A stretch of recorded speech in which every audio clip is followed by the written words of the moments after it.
He lived for years with a pain he couldn't name. No one could see the wound, but it ate away at him from the inside, quietly, steadily, like a ticking clock counting down his life.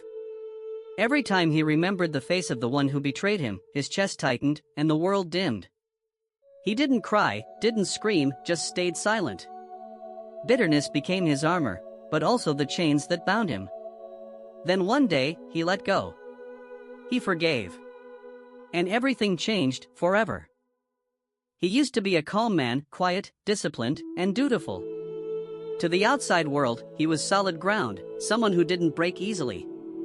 But what they didn't see was the fracture deep inside him, one that had been slowly spreading ever since the day he was betrayed by the person he trusted most. Maybe it was a close friend. Maybe an ex. Maybe even family. The wound didn't bleed, but it burned like embers buried under cold ash. He didn't lash out. Didn't break things. Just stayed silent. But that silence pulled him inward, little by little. He still went to work, still made small talk, still smiled when expected. But he knew, from that moment on, he stopped believing in people. He built walls, tall, sealed, and cold. No one could reach him anymore. Not even himself. At night, he lay awake, not because he missed the past, but because he couldn't stand the present. He felt like a survivor of a great fire, whole on the outside, ashes on the inside. Every time an old memory surfaced, he buried it again on reflex. But it never really died. It just waited, growing stronger in the dark. Time passed. The wound didn't heal, it turned to stone. And that stone slowly pulled him under, quietly but surely. He began drifting away from the world. The little joys that once brought him peace, a morning coffee, an old song, a soft afternoon sun, now felt meaningless. He lived like a man punishing himself for trusting the wrong person. But deeper than that, he was locking himself inside a prison called resentment. And no one knew the door only needed one key. Forgiveness. But back then, he wasn't ready. Then one day, waking up to a cold morning, he looked in the mirror and didn't recognize the man staring back. The eyes that were once sharp and full of life were now dull, tired, and distant. Something inside him crumbled, not with noise or drama, but with a dry, terrifying silence. He didn't tell anyone. Didn't make a big plan. Just packed a few clothes, a notebook, and his old camera, then left the city. No clear destination. No set purpose. He only knew one thing: if he stayed, he would keep falling apart from the inside. In the early days of wandering through the highlands, he still carried his old anger like a second skin. He didn't blend in.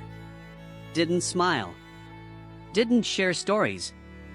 He just watched, took notes, and drifted through the days like a shadow. But nature has its own way of healing.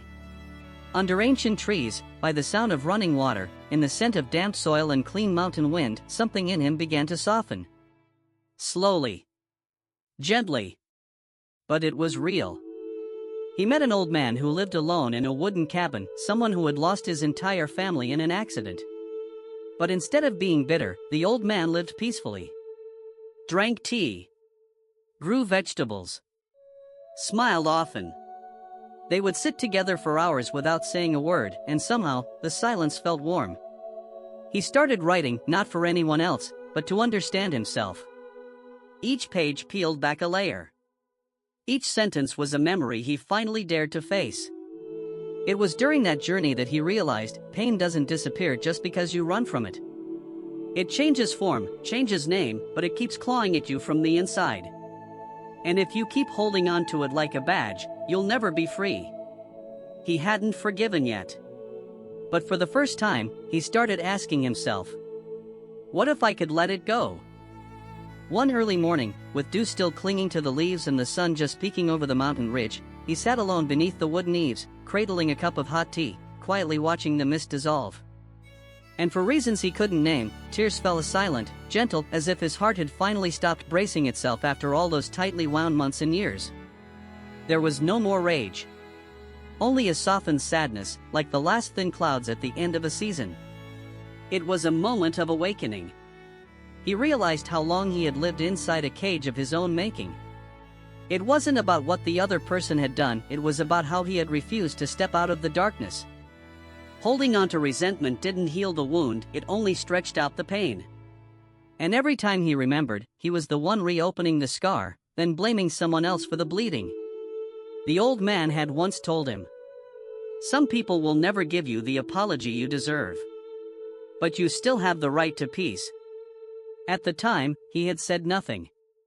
But now, those words felt like raindrops falling on the parched soil inside him.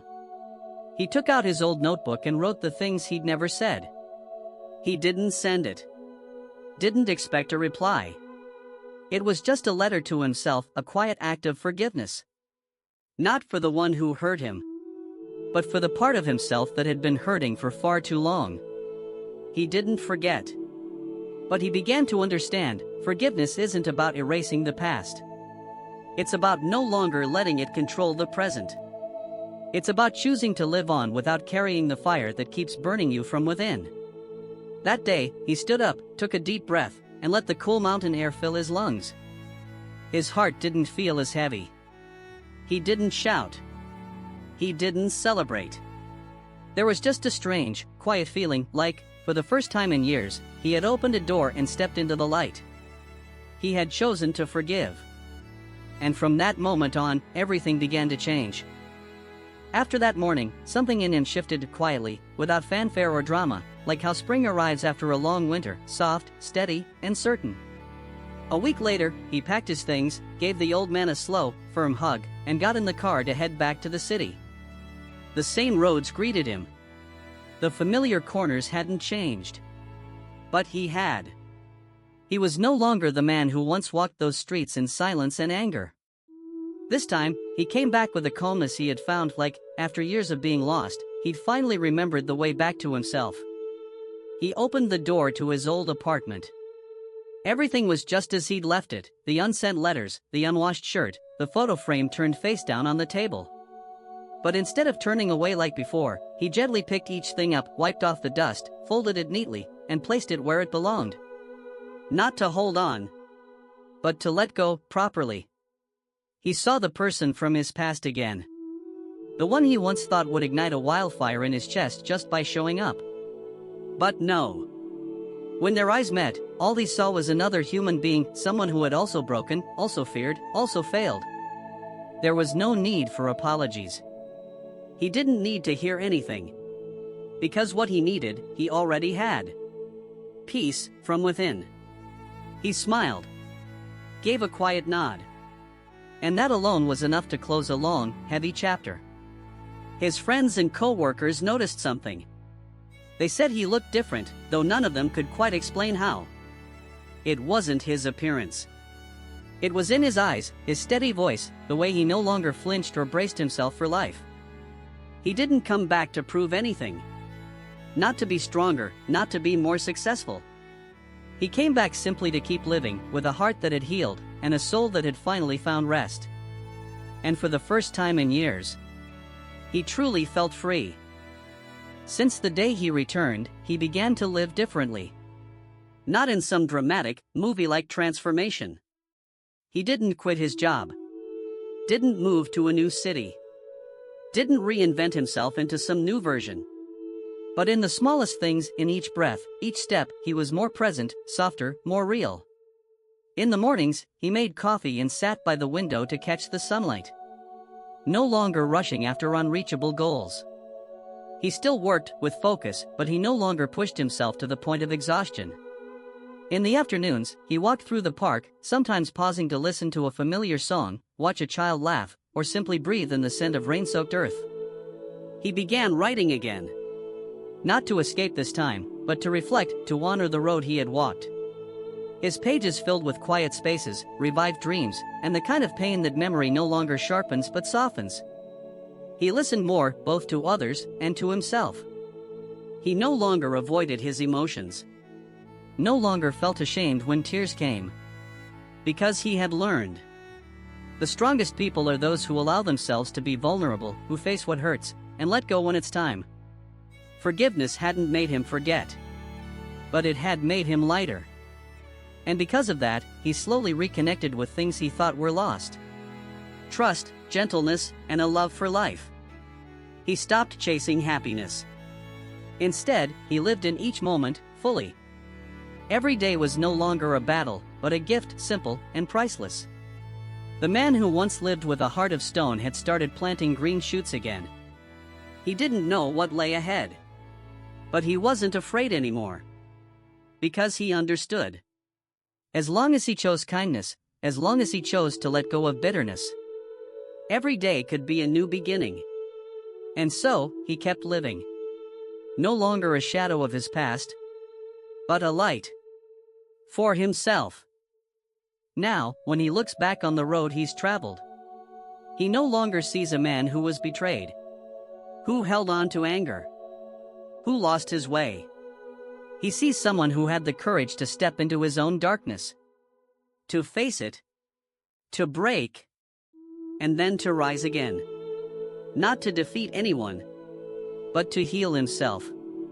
In the end, forgiveness was never a gift for the other person. It was a gift he gave his own heart.